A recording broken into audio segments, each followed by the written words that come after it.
Richard, good morning. How we doing? Good. Good to be with you, dear. You too, man. Thanks so much for joining us as always. Let's start with the end of football season. Tony Romo continues to garner a lot of national attention for his predictions and his style, and just year two of being a color commentator, already doing the Super Bowl. Why is it that Romo has the ability to seemingly call out or predict plays, but other recently retired players either don't or never have? Well, you're talking about a unique figure. First off, it's a quarterback, and a quarterback who played at a very high level for 14 years. So the position itself on the field is the one in which you not only obviously have to know your plays, your offense, but you have to diagnose defenses and break it down.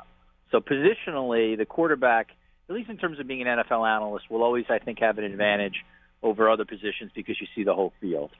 Then, in terms of Tony Romo specifically, you're talking about somebody who really is a football wonk, someone who loves film, just loves the sort of the study, nuance, and breakdown of football. So he has kind of the right ethos for it. He has a curiosity in terms of sort of why things are happening. Stylistically, he has his own style. He's kind of goofy and unique in that way, and sort of unafraid to sort of be himself, I guess I would say, on air. And, you combined all those different things, and you set it up as CBS has, where you give Romo the freedom to be himself. And one of the things I think is just normal for him, because he's really into the quarterback position, is kind of just predicting what the quarterback he's watching is going to do. He happens to be great at it, I think, because a lot of the teams that he and Jim Nantz have covered, he really, really knows, particularly the Patriots. They have done the Patriots so many times, and I think Romo has been in so many production meetings with Brady and Belichick that he's particularly good at figuring out what read Tom Brady has to have in a game. So a lot of the times when Tony sort of performs this magic trick, he's doing with the Patriots, and he's got a wealth of information with him. So you basically, he's able to do it because you just have this unique combination of guy, and then you couple that with the experiences he's already had. So I find the Tao of Tony Romo really interesting, because all of those things make sense, except we've had a ton of quarterbacks retire and then end up as analysts on games the next year, whether it's Troy Aikman, or now we have Trent Green and Kurt Warner and Steve Berline, and go down the list. Back in the day it was Joe Namath and Terry Bradshaw. Is this just something that Romo stumbled upon? Like, oh, people like me predicting plays, so I'm going to keep doing it. Like, why didn't any of the other quarterbacks that ever retired try to do this? Well, the one thing with Romo is actually CBS doesn't want him to, like, the one thing they've actually sort of fought against is they don't want him to be known as, a guy who's doing magic. They don't want him to be Doug Henning. They don't want to be pulling magic tricks every broadcast. They want him to be sort of known more for being a really quality analyst, which he is. And occasionally he sort of does this thing which people react to. I think in terms of, whether it's Aikman or Kurt Warner or Phil Simms, whatever, it's just we're talking about styles. My guess is that they have, in different times in their careers, absolutely foreshadowed what was going to happen. What happened with Romo, and Romo and I have talked about this, is he did it, if you remember, DA, in his first ever game. I think it was Oakland, Tennessee. And he did this a number of times, and I think because there was so much attention on Romo's first broadcast, and naturally so, former Cowboys quarterback, most famous, most polarizing team, doing his first game on the number one team, where he was taking over for Phil Simms, having never, ever done a NFL broadcast before. And in that game, he predicted, if I remember right, 6 or 7 of these plays before they happened, and people were like, wow, I've never seen that before. The reality is they probably have seen it before, but there was so much attention on Romo in that game, and it's so fresh that people remember it. So that's why, and then obviously like everything else, it's played upon itself. And then in the, prior to the Super Bowl, the game where more people saw Tony Romo do something, 54 million people, he was just unbelievable in that Chiefs-Patriots game, where especially in the fourth quarter and overtime, he was calling things before they happened. And that's 54 million people watching that game. And thus, Romo became a storyline heading into the Super Bowl. So all of this has kind of played, it's sort of played upon itself, and now we're at the point where I think it's very fair to say Tony Romo's the best NFL analyst on television. Richard Deitsch joins us this morning on the show from The Athletic. Stories have popped up this week that the Patriots might not be the Thursday night opener this upcoming year, which has always been the territory of the Super Bowl champions. Instead, maybe it's going to be Bears and Packers to celebrate 100 years of the NFL. I felt this year at the Super Bowl that more than ever there was a national anger and animosity towards the Patriots. There's always been this kind of under-the-surface bubbling of resentment for their success, but I really felt it was an outward hate now of the Patriots. Does that have anything to do with this idea that the Pats would not be on the opening Thursday night? I don't doubt that there are people around the country who are tired of the Patriots, and I'm sure there are writers who are tired of writing about it. To me, Patriots fatigue is just nonsense because you should, and again, this is a very subjective view, we should celebrate dynasties. Like, I'm fascinated by the Patriots. I'm fascinated by the Warriors. Those are interesting teams to me, and historically, the television ratings prove that people are interested in dynasties. Why the NFL would want Bears-Packers next year, I think you sort of hit on it. There's sort of an anniversary mark, and that's interesting.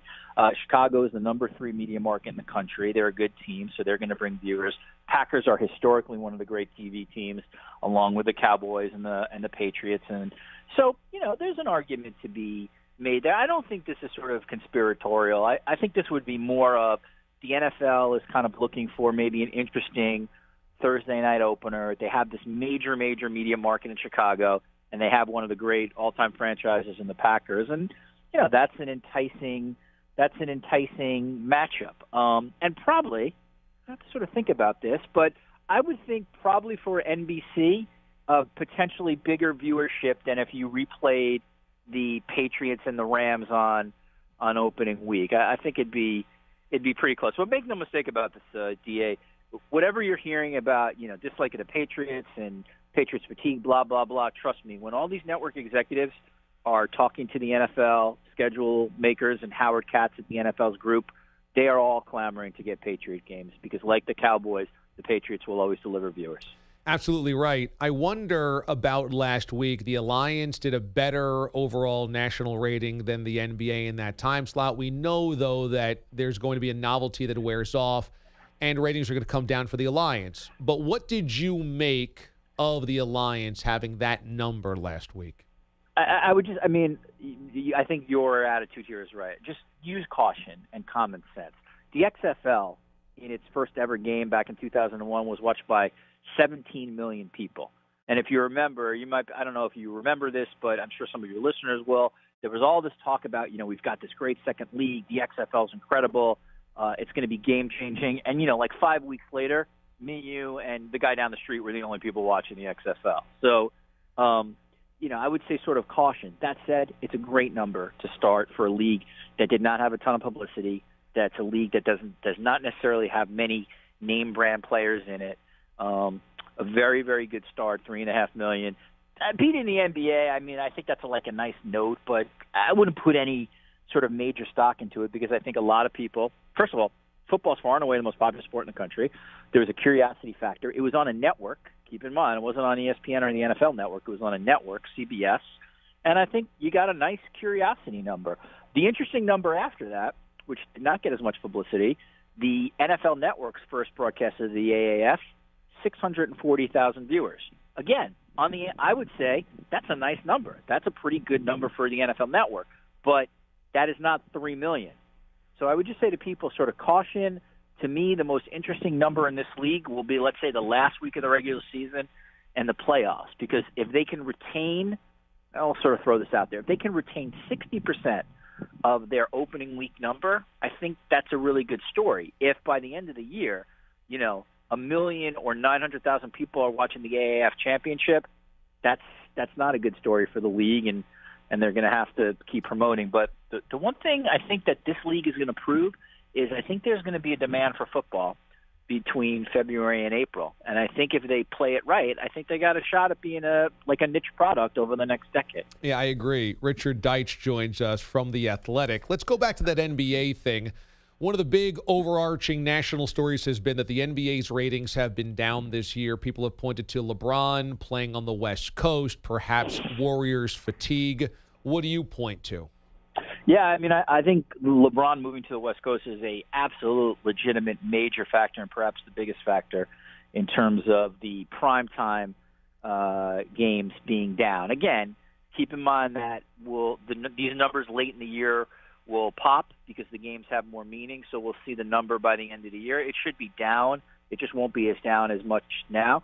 But LeBron James was destination viewing, and he was destination viewing for East Coast viewers. You move him to the West, and they've struggled this year to find games in the 7 o'clock, 8 o'clock Eastern time zone window that are really compelling. The Celtics have not been as good, I think, as people thought. The Sixers are interesting, but still I would not say are a national team. I live in Toronto. The Raptors are phenomenal, but you don't get the Toronto market, and still there's not enough American fans who will tune in to watch the Raptors game. So LeBron leaving is a real factor. The other thing, DA, is, and this is where the NBA gets a little bit hurt in terms of market size.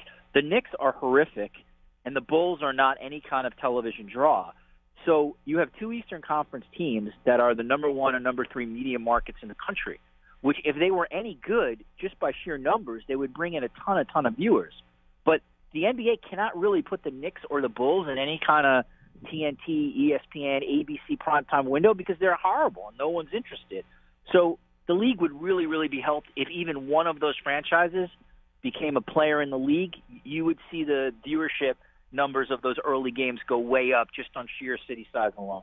Before I let you go, I want to ask you about Bob Costas, because this has now become a story over the last couple of days that Costas was essentially shoved out or not allowed to talk about CTE and concussions, and this is why things broke down between him and NBC Sports, that Bob Costas is now without a national big-time platform as the preeminent sports journalist of our generation. How does it make you feel? How do you read the situation that Bob Costas was unable to even fight the winds of change when it comes to the NFL power? Well, I got to be honest. I'm a realist when it comes to this stuff. I'm certainly a cynic. I don't think that anyone who's working for a current NFL media rights holder can be a real hard truth teller when it comes to either the pregame or the in-game stuff. You can talk about criminality. You could talk about things that happen with players, maybe even sometimes be critical of owners, although I would argue that's very light criticism. But when it comes to like what I would consider the third rail issues of the NFL, and that's like brain injury, concussions, I'm talking about things that could really impact the financial future of this league, no one's going to be a truth teller. It's just, as much as you think Chris Collinsworth is like an honest, truth-telling guy, when is the last time you ever heard Chris Collinsworth on a broadcast go 2 minutes on significant brain injuries and the damage that the NFL product can do to people? It's just not going to happen. So I think Costas ran up against that. There are some who could criticize Costas, and I think it would be fair to say, hey, you've always thought this. Why did you even come back in 2005 to be, or whatever it was, whatever the date was, to be the front man of football night in America? But the reality is, I think if you are interested in this stuff, and I realize a lot of football fans are not, but if you are interested in this stuff, the only way you're really going to get it is from the investigative reporters at places like ESPN or the New York Times or the Washington Post or, wherever, Sports Illustrated. You're not getting this on the pregame shows on NBC, Fox, CBS, and you're certainly not getting it in-game. Richard Deitsch has covered the sports media landscape for a long time. I'm a subscriber to The Athletic. I really enjoy it. It's quality content. So, yeah, for our listeners out there that want more quality content, I highly encourage The Athletic. That's a really cool place to find it. Richard Deitsch writes there about the sports media. Always good to catch up, Rich. Thanks so much, my man.